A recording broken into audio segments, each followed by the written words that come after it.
Hello friends, कैसे हैं आप लोग। आज मैं कड़वा का कवि परिचय, इसके कवि कौन है, मलिक मोहम्मद जायसी जी, और इसका कड़वा के दोनों पदों का व्याख्या करने जा रहा हूं। तो हमारे साथ लास्ट तक बने रहें, बीच में छोड़कर जाइएगा तो कोई फायदा नहीं होगा, इसलिए लास्ट तक हमारे साथ बने रहें। बता देते हैं कड़वा। अब कड़वा का कवि कौन है। कड़वा के हमारे कवि कौन है, मलिक मोहम्मद जायसी साहब जी हैं। कड़वा के कवि कौन है, मलिक मोहम्मद जायसी साहब। इसका जन्म, मलिक मोहम्मद जायसी का जन्म अनुमानतः 1492 ईस्वी में हुआ था और इसकी मृत्यु 1548 ईस्वी में। अनुमानता का अर्थ होता है उसका कोई कंफर्म डेट पता नहीं, अनुमान लिया गया उसका, उसी के आसपास उसका जन्म हुआ था। इसका निवास स्थान जायसी कहाँ निवास करते थे, जायस कब्र अमीरी, जो कहाँ है, यूपी यानी उत्तर प्रदेश में है। और इसके पिता का नाम मलिक शेख ममरेज, जायसी के पिता का नाम मलिक शेख ममरेज था। और इसके गुरु का नाम, जायसी के गुरु का नाम क्या था, शेख मेहिदी और अशरफ जहांगीर। और ये चेचक के कारण, इसको कौन सा रोग था, चेचक था, क्या के कारण बाई आंख और कान से वंचित था। यह अपने बाई आंख और कान से क्या था, वंचित था। जायसी एक क्या, सूफी कवि। जायसी किस प्रकार के कवि हैं, सूफी कवि। और एग्जाम में आता है निम्न में से कौन कवि क्या है, फकीर है, तो इसका उत्तर क्या होगा, जायसी। जायसी क्या थे, जायसी एक फकीर थे। अब इनकी कृतियां देखते हैं। कृतियां, पद्मावत हमारे सामने जो प्रस्तुत है, यानी हम जो पढ़ने वाले हैं, दोनों पद कहाँ से लिया गया, दोनों पद पद्मावत से लिया गया है। इसकी कृतियां, जैसे की कृतियां अखरावट, आखिरी कलाम, चित्ररेखा, कहरनामा, चंपावत, होलीनामा, इतरावत आदि।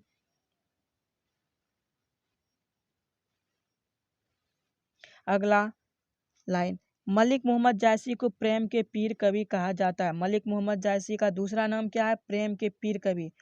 एग्जाम में आता है क्वेश्चन, प्रेम के पीर कवि किसे कहा जाता है, तो इसका उत्तर होगा मलिक मोहम्मद जायसी। अगला, इसके काव्य प्राय किस भाषा में, अवधी भाषा में मिलते हैं। किसके काव्य, जायसी के काव्य प्राय अवधी भाषा में मिलता है। कड़बक के दोनों पद कहाँ से, पद्मावत से लिया गया है। कड़बक के दोनों पद कहाँ से लिया गया है, पद्मावत से। कड़बक के जो पहला पद है, पद्मावत के प्रारंभिक छंदों से लिया गया, और कड़बक का जो दूसरा पद है, कड़बक का दूसरा कहाँ से, पद्मावत के अंतिम छंद से लिया गया है। व्याख्या करने से पहले हम बता देते हैं कि कड़बक का जो पहला पद है, इसमें जायसी जी अपने रूपहीनता का वर्णन करते हैं। रूपहीनता के सामने किसका, अपने गुणों के बारे में बताते हैं। और जो दूसरा पद है, इसमें दो चार लोगों के बारे में बताते हैं, कहते हैं कि वो सब कोई भी इस जग में नहीं है, फिर भी उसकी क्या है, कहानी यानी कीर्तियां रह गई है। इसी के बारे में आगे बताया गया। तो हम चलते हैं पहले कड़बक की ओर।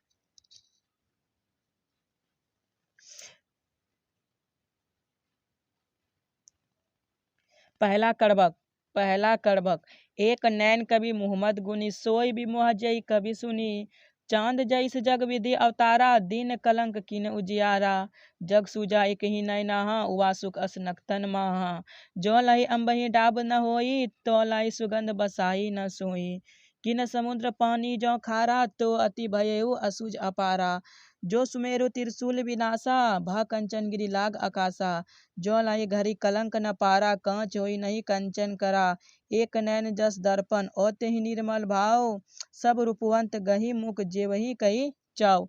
अब इसका हम लोग एक एक लाइन का अलग से व्याख्या करते हैं। एक नैन कवि मोहम्मद गुनी, नैन का मतलब होता है आंख, कवि मोहम्मद गुनी मतलब एक नैन के होते हुए भी कवि जायसी क्या है, गुणवान है। गुनी मतलब गुणवान। सोई भी मुहाज जई कवि सुनी, जो उसकी यानी कवि को सुनता है, कवि के वाणी को सुनता है, वह उसकी ओर क्या, विमोह यानी आकर्षित हो जाता है। चांद जैस जग विधि अवतारा, दीन कलंक कीन उजियारा। जैस मतलब जिस प्रकार, जग मतलब इस दुनिया संसार, विधि का अर्थ होता है विधाता। जिस प्रकार विधाता ने चांद को इस जगत पे यानी दुनिया में उतारा, दीन कलंक कीन उजियारा, दीन उसमें क्या दिया, कलंक यानी धब्बा दिया, फिर भी वह क्या, इस पूरे जगत को उजियार यानी प्रकाशित करते रहता है। जग सूझा एक ही नहीं नहा, जायसी जी अपने बारे में कहते हैं, उन्हें पूरे जग को यानी पूरे दुनिया को एक ही नैना यानी एक ही आंख से देखा था, उआ सुख अस नक्तन मह। जिस प्रकार उआ मतलब उगा होता है, सुख मतलब शुक्र ग्रह। जिस प्रकार शुक्र ग्रह नक्तन मह का अर्थ नक्षत्र। जिस प्रकार शुक्र ग्रह नक्षत्रों के बीच उगा हुआ रहता है, उसी प्रकार जायसी अपने पूरे एक आंख से पूरे इस संसार को देखे थे। जो लही अम्बही डाब न होई, लही मतलब होता है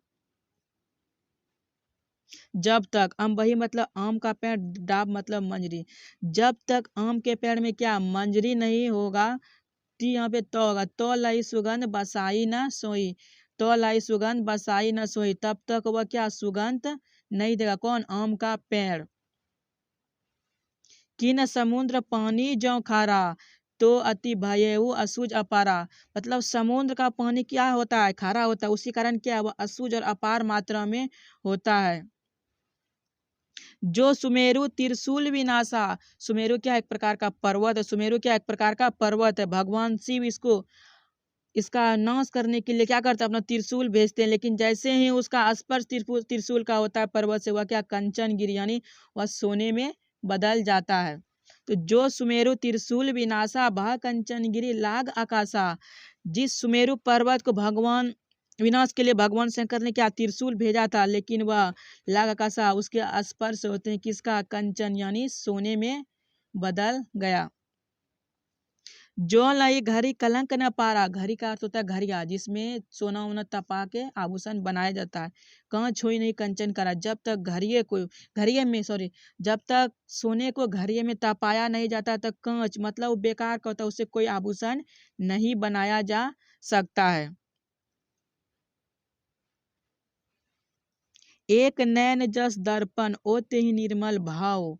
कवि मलिक मोहम्मद जायसी अपने एक आंख की तुलना किससे? दर्पण से करते हैं और कहते हैं एते ही निर्मल भाव। जिस प्रकार दर्पण साफ और स्वच्छ होता है, ठीक उसी प्रकार से कवि का नैन यानी क्या आंख भी साफ और स्वच्छ होता है। सब रूपवंत गही मुख जेवही कहीं चाव। जिस प्रकार दर्पण के सामने क्या रूपवान लोग क्या करते हैं?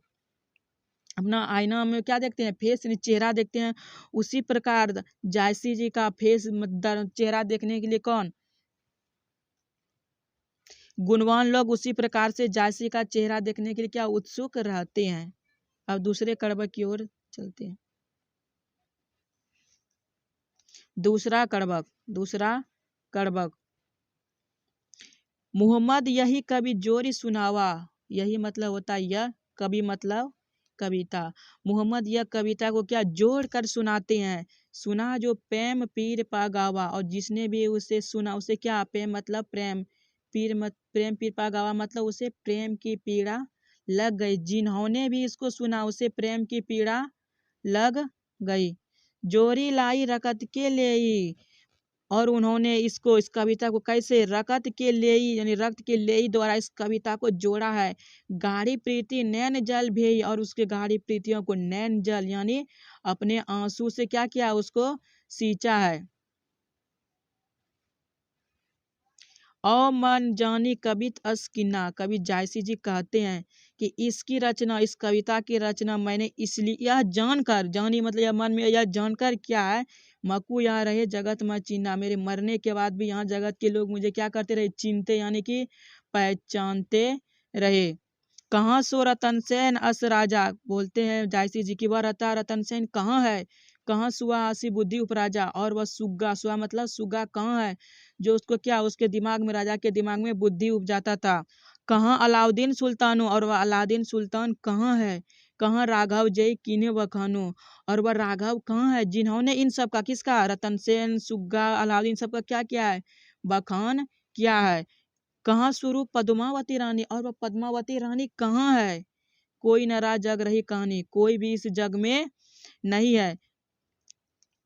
धनी सो पुरुष जस कीर्ति जासु, कवि कहते हैं कि धन्य है, पुरुष मतलब पुरुष, धन्य है वे पुरुष, कीर्ति मतलब होता है आप लोग समझते यश, कीर्ति धन्य है वह पुरुष जिसकी कीर्ति क्या इस दुनिया पर धरी रहे। फूल मरे पर मरे न वासु, जिस प्रकार फूल के मरने के बाद यानी उस फूल को पेड़ से अलग करने के बाद उसका सुगंध तुरंत खत्म नहीं होता है, उसी प्रकार से महान लोग जो अच्छे कर्म करते हैं उसकी कृतियां इस जगत पे बनी हुई रहती है। कोई न जगत जस बेचा, कोई न जगत जस बेचा, जस का मतलब होता है यश। कोई भी इस दुनिया में नहीं है जो यश को क्या कर सकता है, बेचा यानी बेच सकता है। के ई न ली न मोल, और कोई भी यश को ना खरीद सकता है। जो यह पढ़, यहाँ पे पर्दा लिखा गया पढ़े होगा, जो यह पढ़े कहानी, जो यह कहानी यानी इसके द्वारा कड़बा को पढ़ेगा, मजासी द्वारा रचित कड़बा को पढ़ेगा, हम सवरे दुई बोल, वह उसको क्या बोलेगा, दुआ देगा उसको, दुई बोलनी दुआ बोलेगा। आप लोगों को समझ में आया कि नहीं? कमेंट करके अपनी राय जरूर दें, जरूर बताएं कि आपको समझ में आता है कि